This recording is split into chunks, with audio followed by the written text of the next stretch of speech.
వచ్చేటప్పుడు ఏమీ తేలేదు, పట్టుకొని వెళ్ళిపోయేటప్పుడు ఏమి తీసుకొని వెళ్ళలేవు. కాగా ఇప్పుడు ఏడు కలవారమే అందరూ చెప్పండి నోటితో.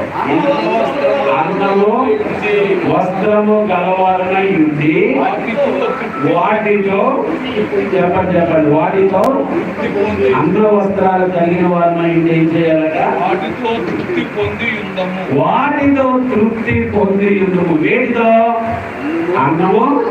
ఈ రెండు లేవు అన్నం చేయలేదండి. ఒకసారి నాకు అన్నం లేదండి బాబు ఈ రోజు ఏం చేయలేదండి అంటే భోజనం ఎలాగే వెళ్తాను మీటింగ్ అయిపోతా కాబట్టి రావద్దు. బట్టలు లేవని ఎవరైనా అంటాడా? అది లేకపోతే ఇక్కడ రానే రాదు. కాబట్టి రెండు ఉన్నాయి. ఈ రెండు ఉన్నా ఎలా ఉండమన్నాడు చెప్పండి? సంతృప్తి. ఇది మటుకు మనుషులకు రావట్లేదు. ఏంటో తృప్తి అన్నది మనుషులకి రావట్లేదు. ఎంతున్నా ఇంకేమంటారు? ఇంకా కావాలంటారు. అది కాదేదో అడ్వర్టైజ్మెంట్ లో ఎంతలో ఎవడో పెంచి తాగేసి ఏమంటారు తెలుసా? హిందీలో దిల్ మాంగే మోర్ అంటాడు. అంటే అర్థం చేస్తా ఈ మనసుకి ఇంకా కావాలనిపిస్తుంది. ఏమనిపిస్తుందట? దీనికి తృప్తి రాదు, ఇంకా కావాలి. బిల్ గేట్స్ అన్నవాడు చాలా సంవత్సరాలు ప్రపంచంలో నెంబర్ 1 ధనవంతుడు. చాలా ఎక్కువ సంవత్సరాలు, 17 సంవత్సరాల వయసులోనే ఒక కంపెనీ కొన్నాడు. కంప్యూటర్లో మైక్రోసాఫ్ట్. చాలా కోటీశ్వరుడు.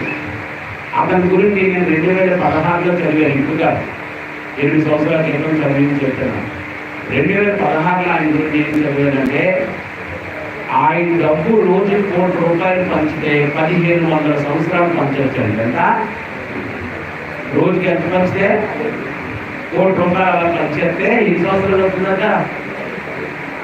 అంటే సంవత్సరం ఎన్ని రోజులు ఉంటాయి? 365 రోజులు. రోజు ఒక ₹1 ఇచ్చేస్తుంటే 1500 సంవత్సరాలు అవుతుందట. విన్నారా? ఎంత కోటీశ్వరుడు. నాకు ఏమన్నాడో తెలుసా?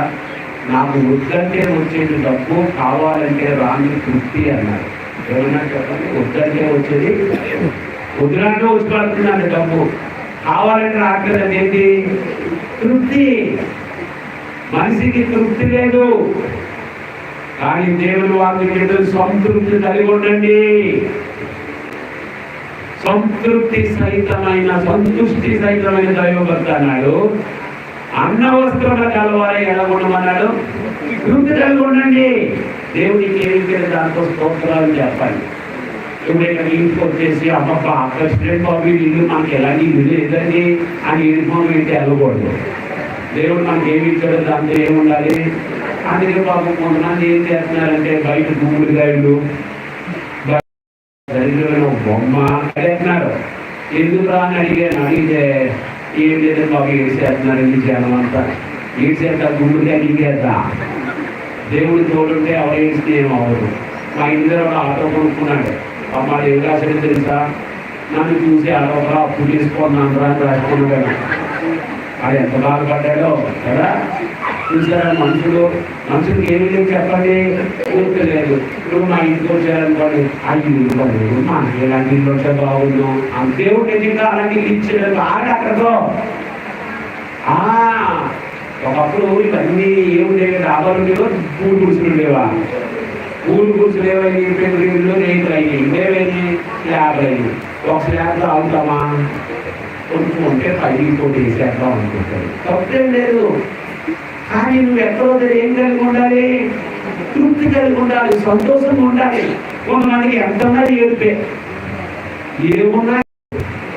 ఏడిపే వాళ్ళకి ఏముందో చూసుకోరు, ఏమి లేదో చూసి వెళ్తారు. ఏదో అర్థం అవుతుంది. మనకి దేవుడు ఎంతో నాకు ఇచ్చాడు కదా, దాంతో స్తోత్రం అనుకోవాలి. ఏదో స్నేహితులు ఏడుకోకూడదు మనుషులు అలాగే వెళ్తున్నారు. వెళ్తుంటే వెళ్తున్నారు అందరూ. దారిలో అందమైన గులాబీ పువ్వులు ఉన్నాయి.